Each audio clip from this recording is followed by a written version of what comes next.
বাসার ছেলে আসাই আর পলার ছেলে আসাই, মূলত ওরা দুইজনেই এই টাকা পয়সা খাইয়ে যে সিমটম গুলো ছিল, ওরা কিছু দিছে কিছু না, বিচার হয়নি। মূলত ঝগড়াটা হয়েছে আমার বাসারের সাথে ইলেকশনটা নিয়ে দ্বন্দ্ব তাদের সাথে আর কি। প্রথম যখন ইলেকশন করে, তোর বাবাও নাকি ইলেকশন করছে অনেক আগে, তখন আমাদের বিয়ে হয় নাই, তখন ফেল করছে, তোর ভাইও করছে ফেল করছে, সেও করছে ফেল করছে।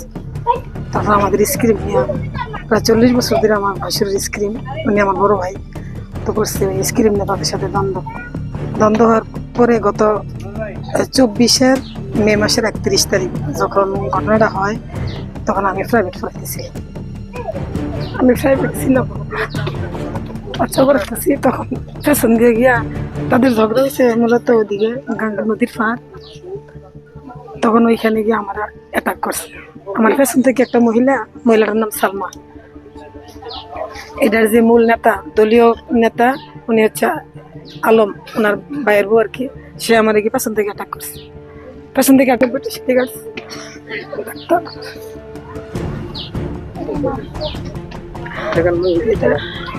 হাতরা আজকে 2 বছর ডাক্তারের ট্রিটমেন্টে আছে। আমার পিঠে আমার পা এখনো হাঁটু বাস করতে পারি না। প্রথম ভিকটিম আমি। আমার মারার 2 মাস পরে আমি যখন হাসপাতালে,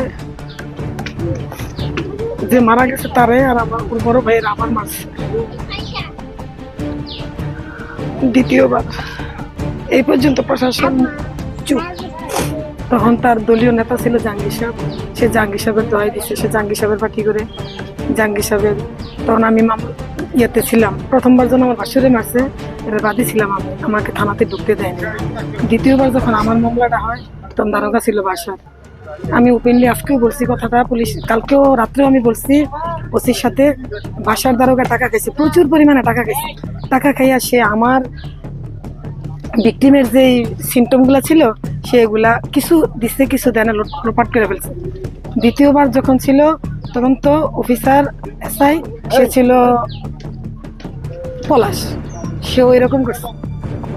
পর্যায়ক্রমে সব দিক থেকে আমরা ভিকটিমরা হয়রানি হয়েছে, কোথাও কোনো আমরা বিচার পাইনি। যার পর পরবর্তীতে তারা এই যে আজকে এটা কালকে এটা এলোপাথের, আমরা বাড়িতে ঘুমাইতে পারি না, মহিলারা রাস্তা থেকে বের হইতে পারি না, আমাদেরকে বিভিন্নভাবে অশালীন ভাষা তো আছেই, ওদের মহিলারা এরকম উশৃঙ্খল অশালীন ভাষা তো ব্যবহার করেই আমরা জীবনের কোনো নিরাপত্তা নেই আমাদের ঘরেও না। তো প্রশাসন এখানে চুপচাপ। তো এখন যেহেতু সরকার আছে, যদি এটার মাধ্যমে আর কি আমরা আপনাদের মাধ্যমে, আমরা তো সরাসরি যাইতে পারি না উপরের লেভেলে, আপনাদের মাধ্যমে আমরা বাংলাদেশ সরকারের কাছে অনুরোধ, আমাদের এমপি সাহেব যিনি আছেন ওনার কাছে অনুরোধ আর কি, এটার মাঠ পর্যায়ে উনি পর্যালোচনা করে এটা যেন সঠিক বিচার করে। আমার তদন্তের আমি কিন্তু আজকে 2 বছর যাবৎ ডাক্তারি ট্রিটমেন্টে আছি, এখনো যাইতেছি, আমার মামলার এখনো কোনো সুরাহা হয়নি।